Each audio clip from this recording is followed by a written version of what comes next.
Bem, nesse sexto vídeo, a minha pretensão é te provar biblicamente que Jesus é o nosso modelo. Quando a Bíblia diz que nós somos criados à imagem e semelhança, eu estou dizendo desde o início que Jesus é o nosso modelo. Nós somos criados à imagem e semelhança dele. Preciso provar isso nas Escrituras.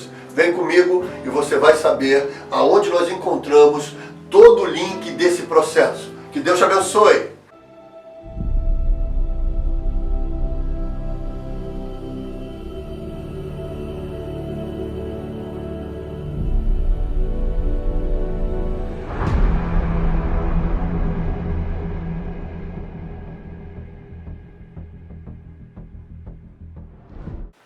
Também disse Deus: façamos o homem à nossa imagem, conforme a nossa semelhança.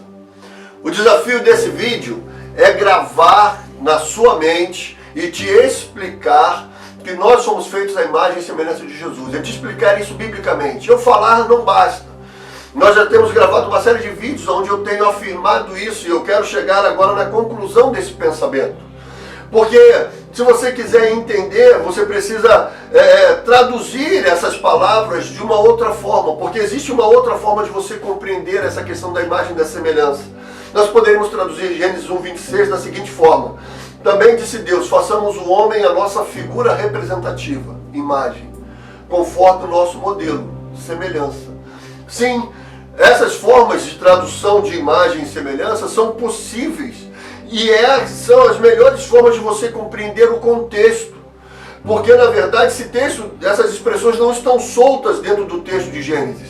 Elas fazem sentido. Se você pegar lá Gênesis 1:27, você vai entender que é a imagem. Porque diz assim: criou Deus, pois a imagem de Deus o criou. Essa imagem está falando de um contexto de autoridade, de domínio. Então a imagem está diretamente relacionada a domínio, a autoridade.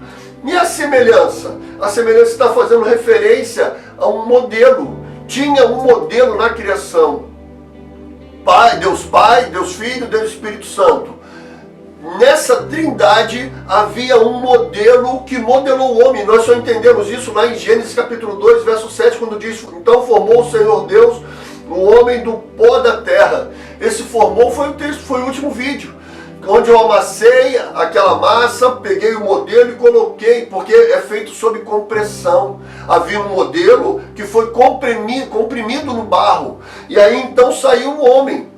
Então, hoje nós precisamos compreender quem é esse modelo.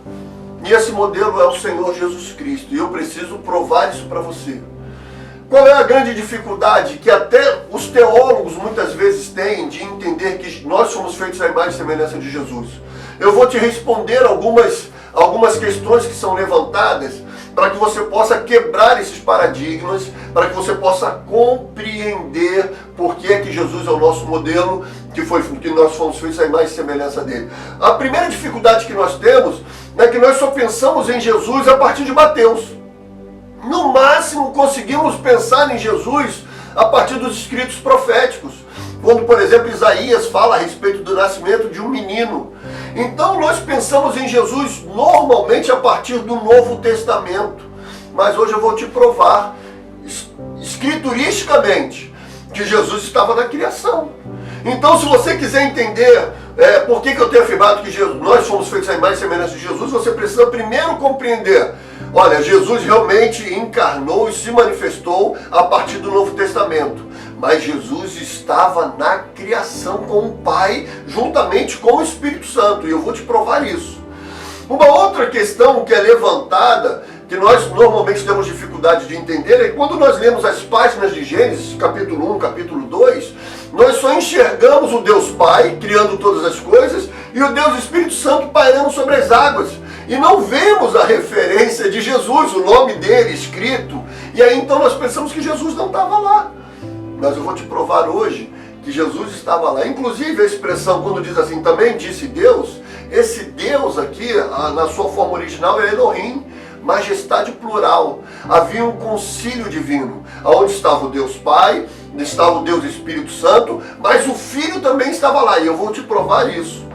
Uma outra questão que eu já vi teólogos afirmando, que nós não podemos ter sido criados a imagem e semelhança de Jesus, porque na criação do homem, o Deus Pai teria que se manifestar e o Deus Espírito Santo também teria que se manifestar. Então nós não poderíamos ter sido criados apenas no Filho. Mas eu vou dizer para você, Colossenses capítulo 2, verso 9, diz que em Cristo, em Jesus, habita corporalmente toda a plenitude da divindade. Ou seja, você precisa quebrar esse paradigma de pensar que as três pessoas, elas são três pessoas diferentes no sentido de seres completamente diferentes. O que a Bíblia nos ensina a respeito da divindade, que existe o Deus Pai, o Deus Filho e o Deus Espírito Santo.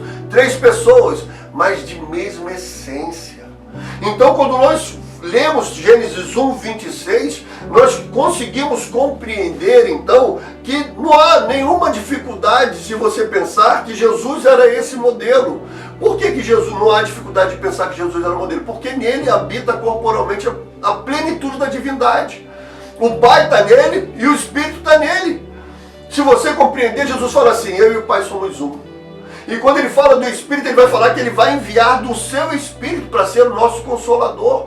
Então, nós queremos pensar como se fossem seres completamente distintos um do outro no sentido de essência. E não é. Três pessoas, mas a essência é a mesma. Então, queridos, com isso, eu quebro alguns paradigmas para te explicar. Jesus estava na criação, Jesus estava no concílio da criação, e quando eu falo que nós somos criados em Jesus, eu afirmo isso porque em Jesus habita a plenitude de Deus. Então esse façamos aqui, quando pega apenas o Filho para ser o modelo, nós entendemos que no próprio Senhor Jesus havia toda a divindade estava nele. E aí eu quero ler então um texto com você que está lá em João, capítulo 1, verso de 1 a 4, que diz assim: no princípio era o Verbo, e o Verbo estava com Deus, e o Verbo era Deus. Ele estava no princípio com Deus, todas as coisas foram feitas por intermédio dele, e sem ele nada do que foi feito se fez. A vida estava nele, e a vida era a luz dos homens. A luz resplandece nas trevas, e as trevas não prevaleceram contra ela. Por que eu estou usando esse texto aqui? Porque eu quero fazer um link direto entre João capítulo 1 e Gênesis capítulo 1, porque foi essa a proposta de João. Lá no primeiro versículo da Bíblia diz assim: no princípio criou Deus os céus e a terra.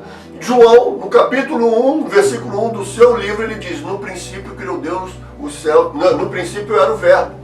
Ou seja, João volta no princípio para explicar o quê? Que o Verbo, o Senhor Jesus, estava com Deus e que o Verbo era Deus. Ele vem dizendo então que Jesus, ele não passou a existir a partir do momento que ele nasceu de Maria, ou por causa da concepção do Espírito Santo no ventre de Maria. Ele vem explicar então que Jesus é pré-existente. Ele estava na criação com o Pai, juntamente com o Espírito. E aí, há aqui no versículo 4, que é algo que a gente precisa compreender. O texto diz assim: a vida estava nele, e a vida era a luz dos homens. Como é que eu vou fazer e compreender que Jesus estava no início lendo esse texto? Simplesmente. Mas por que eu digo que nós fomos feitos à imagem e semelhança de Jesus? O texto diz assim: a vida estava nele. Ou seja, se o homem recebeu vida, ele recebeu vida de quem? De Jesus, do Filho. E a vida era a luz dos homens. Eu preciso quebrar mais uma barreira aqui, que é a barreira linguística, a barreira cultural. Quando o Gênesis foi escrito e que Deus disse lá que ele soprou o fôlego de vida, em Shemar, lembra? Nós falamos isso no último vídeo. O fôlego de vida, para o judeu, ele compreendia o que significava o fôlego de vida. O fôlego para eles era o caráter, era o intelecto, a alma, o espírito. Então o judeu entende, lá em Gênesis 2:7, que o fôlego era tudo isso, era o homem interior. Mas o apóstolo João, ele não estava escrevendo o seu evangelho pensando apenas nos judeus. Ele sabia que o seu evangelho iria fluir para além das barreiras do judaísmo, para além das barreiras do território de Israel. Então, o Evangelho de João já foi escrito com uma concepção de uma mente grega, que era a mente que dominava o pensamento daqueles dias. Então, João não podia falar do fôlego, porque o grego não entenderia o que é o fôlego. João teve que usar uma outra palavra que o grego compreenderia, e essa palavra é luz. Luz do original phos, que é o sol, a luz do sol, a luz dos luminares, a luz de um holofote como esse que está iluminando esse cenário. Phos, né, literalmente é luz. Mas obviamente que o apóstolo João aqui não está falando dessa luz natural. O apóstolo João está falando de uma luz interior, de uma luz simbólica, de uma luz alegórica, e que o grego entendia isso, que a mente para o grego é a luz. A luz, conforme o apóstolo João está escrevendo aqui, é uma luz moral, é a luz espiritual do homem, é a luz do conhecimento, a luz da alma, a luz que significa também pureza, a luz que também significa santidade. Então você consegue compreender, queridos, que quando João, no seu evangelho, ele vai descrever a criação, ele fala que o Filho estava na criação.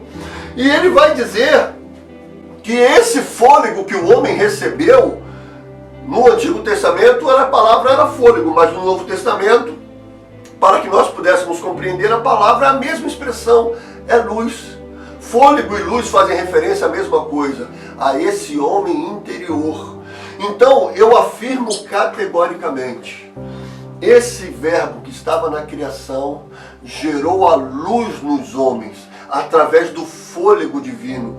João 1 e Gênesis 2,7, as expressões fôlego e luz dizem claramente que Jesus, esse modelo em quem nós fomos feitos, foi soprado para dentro do homem e modelou esse homem interior. Nós temos outros textos, e eu vou trabalhar esses outros textos nos próximos vídeos.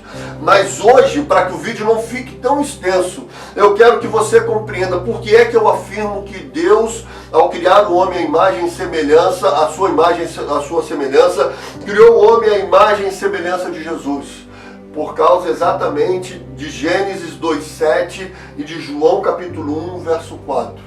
A palavra luz e a palavra fôlego, as duas palavras, uma no Antigo Testamento fala que saiu de Deus, no Novo Testamento fala que era o próprio Filho, que significa a mesma coisa. Esse homem interior, esse homem que foi modelado lá no barro e que foi soprado para dentro do homem. Aqui João vai dizer, olha, a vida estava nele e a vida era a luz dos homens. Quando Gênesis capítulo 2, verso 7 diz assim, o homem passou a ser alma vivente, o texto está dizendo assim, e o homem recebeu a natureza do Filho. Foi o Filho que foi soprado para dentro de nós, através do Espírito Santo. E o Filho então passou a nos modelar o que é que estava acontecendo no ato da criação. Quando Deus disse, crescei e multiplicai, o homem iria crescer e multiplicar seres humanos semelhantes à sua natureza, a natureza do Filho. Nós iríamos encher a terra, conforme eu já falei lá em Romanos 8:29. Nós iríamos povoar a terra de homens e mulheres semelhantes a Jesus, na sua pureza espiritual, no seu caráter, na sua alma. Nós iríamos reproduzir Jesus na terra. Isso se quebrou, nós já vimos isso, nós vamos ver isso no próximo vídeo, se quebrou. E nós vamos falar sobre um processo de restauração. No próximo vídeo eu quero falar com você o que significa ser criado à imagem e o que significa ser criado à semelhança de Jesus.